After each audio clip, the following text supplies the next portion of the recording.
Like how are the boys after the weekend, mate? Because 18-6 down at half time. I think a lot of us have thought, I've seen this before in Melbourne, particularly.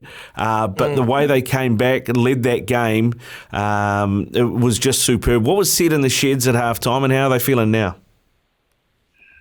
They're obviously gutted, mate. They obviously put a lot of effort into it, and to go so close, and like you said, to get themselves back into it, but not get the result they wanted. I think they're obviously a little bit gutted, but they're extremely motivated. We had a really good review yesterday and a really good day at work. So we made sure that we reviewed it, but we left with a smile on our face. So a bit of closure, we call it, so we can move on to attack this week. But yeah, half time was just basically just taking us back and narrowing our focus to what, like, all our good stuff still looks good. Even we went down there once and scored. That's obviously the 6 points, but the 18 points we conceded was just all from our own doing. It was just all dumb stuff. We brought it upon ourselves, so we just made sure that we wanted to play our style of footy and just narrowed our focus on that. And I thought the boys did a superb job at it for 35 minutes of the second half.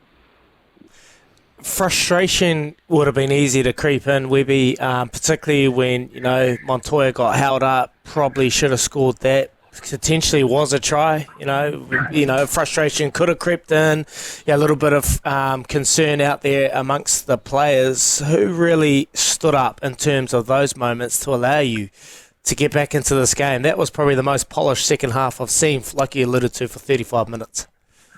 Yeah, I think all that, like, a lot of our senior players, like we had before the game, if we ever got off course, they had to get us back on there. And I thought our forward pack was just absolutely outstanding. I thought our side backs carried the ball so hard, but I thought Sean just looked so calm the whole time. I thought he steered the ship really well.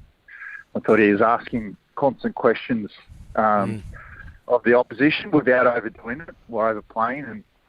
And then off the back of our forwards and outside backs earning the ride, he would pull the trigger on a play, and I thought he came up with the right kick or right pass most of the time. I thought his kicking game put him in the corner.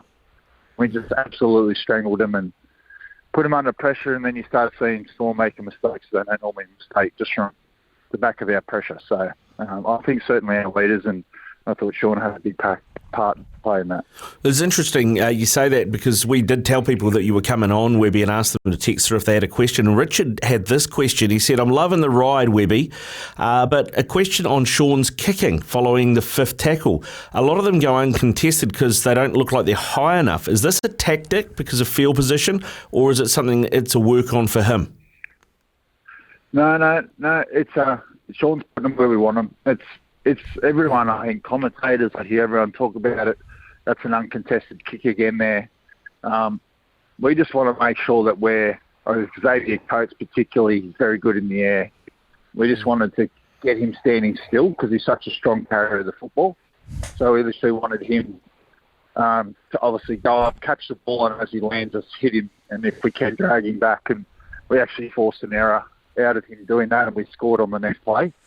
So it eventually worked. But what everyone wants us to do is jump and contest for the footy, and often what happens for us when we do that is we go past the ball, and then Coates ends up grabbing the ball and running the other direction. So don't get us wrong. There's times we want to contest for it, and we want to come up for it. But Sean's kicking game is perfect, and eventually Xavier Coates broke, and we got the try we wanted out of it.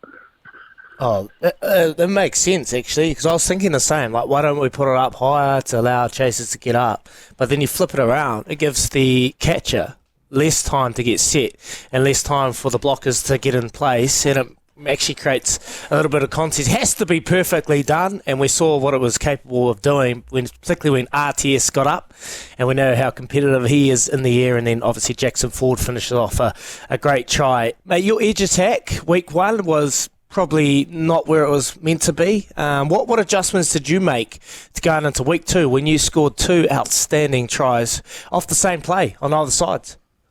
Yeah, well, the only adjustment, we certainly focused on our because honestly our edge attack at training looked beautiful, and then you get against another opposition's defence and it just obviously was very clunky, and I think a lot of teams are guilty of that in round one. But we had enough opportunities in round one against the Sharks to ice it, and we didn't. So we went back to it, and we really focused on our lines, the detail around it. The boys were very good. They led that.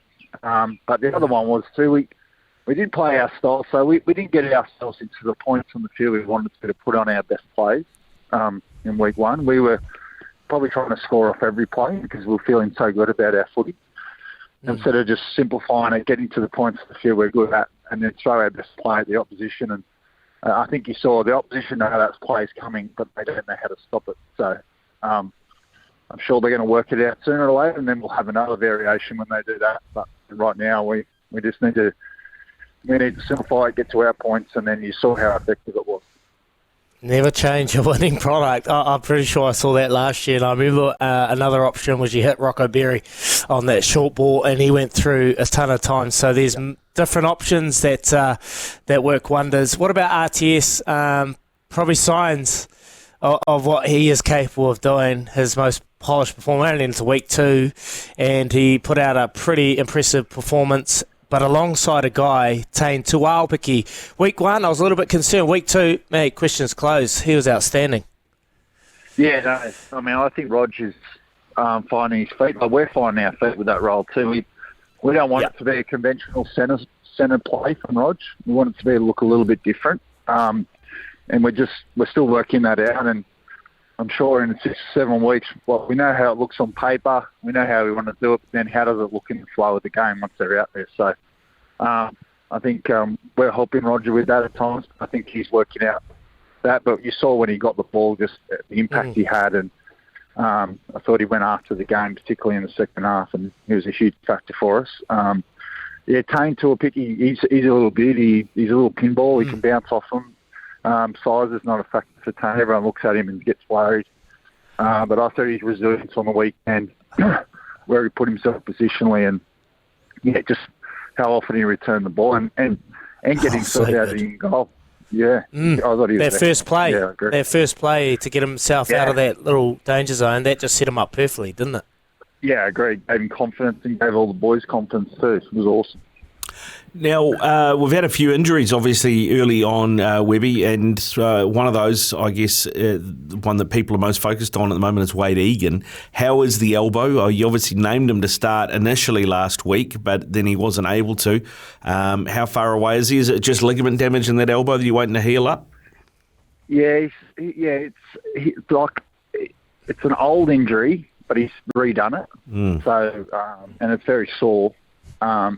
And he just lacks complete range in it that he can't even really pass the footy. But it could clear up any day now.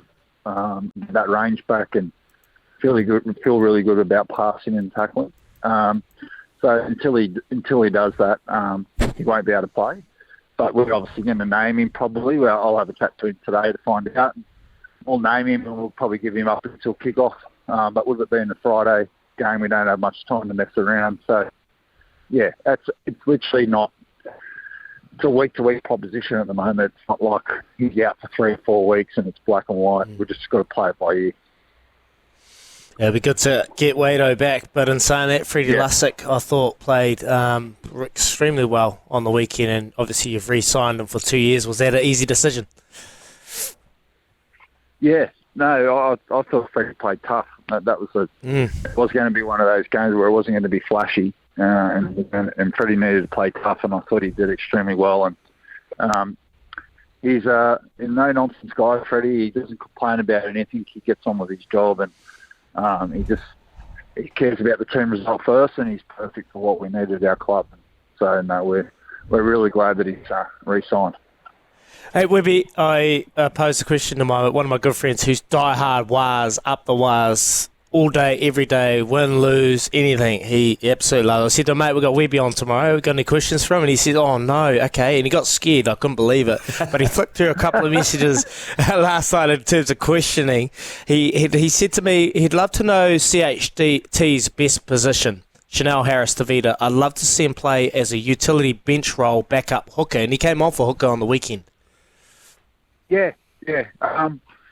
Well, I think he's a half. That's for sure. I think he's a very good one, but I think he could be an amazing utility for us. Just like the question you made ask. So I think he could be outstanding. So that's what we did on the weekend. We played in that role. He hasn't played much footy, obviously, so we didn't ask him to play huge minutes when he did that role, but he could definitely be a great utility because obviously he could play hooker and he could also play in the halves. He could even play fullback if there was an injury during the game. So, no, I think he's a great utility for us, and but I still think he's a 6 deep down. That's for sure.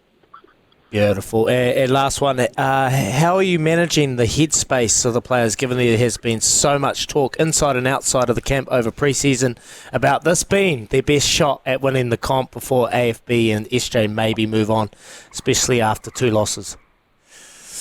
No, I mean, look, we've been excited about the fact that people are talking about us. We've been excited by the fact that we've got real confidence and faith in ourselves. We weren't going there on the weekend to mix it with Melbourne. I think we wanted to actually generally go there and win, and we're so confident we could. So I think that's a big step that we don't fear teams anymore, because this time last year I reckon we would have been lacking a bit of confidence.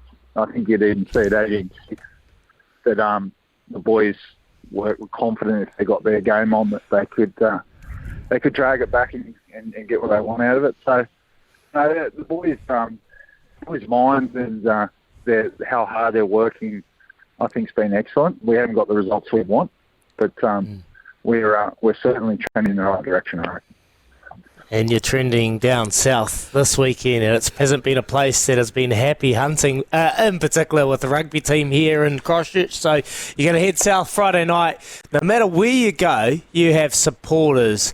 How's the week been, and the boys excited to get down and take on the Raiders Friday night, Christchurch? Yeah, no, they're really excited. Obviously, we're down there for the pre-season trial, and we loved it. Everyone loved it. So the support was amazing. Sold out for a trial, and now obviously sold out again this weekend. So, no, I think it's a boost. It takes a lot out of you when you put all that effort in and you get beaten right on the line. Like the Storm did on the weekend. So I think that crowd and that support is going to give our boys a boost, and I think it's really timely for us to, one, to go away again, and two, it'd only be a 6-day turnaround. That way we get an opportunity to make it right. We're coming up against a team that's won 2 of their first games, so it's a challenge we need and want. So I think the boys are excited. Don't forget, Xavier Coates. Dylan Watiti-Zelezniak has been finishing like that for the last 3 years, mate. I saw it on the news the other day. He trains that every week on the soft pads. Yeah. The boys practice it. Rich Agar, our assistant coach, kicks them in the corner, and they get jumpy and put the ball down, and they absolutely love it. I think they're gymnasts, so that's why they're so good at it. But I think Dylan's, the angle at which he runs at, the other night he got that ball, and the angle, if he had ran anywhere else but directly for the corner flag so early, I think he would have got beaten. But he did it so well, and put the ball down is amazing. Yeah, outstanding. Such great athletes. All right, hey, Webby, thanks very much for coming on this morning, mate. Really appreciate it. I know the crowd in Christchurch will be well up for this. They haven't seen a win for a while down there, so they'll be loving it, mate. Go Stop well. It. Awesome. Thanks, guys. Cheers. See you later. It is 8:21 here on SENZ. Sorry, mate, I sucked up that whole interview. I just got so excited. Oh, mate, no. It's all good, man. SENZ. It's Kiwi for sport.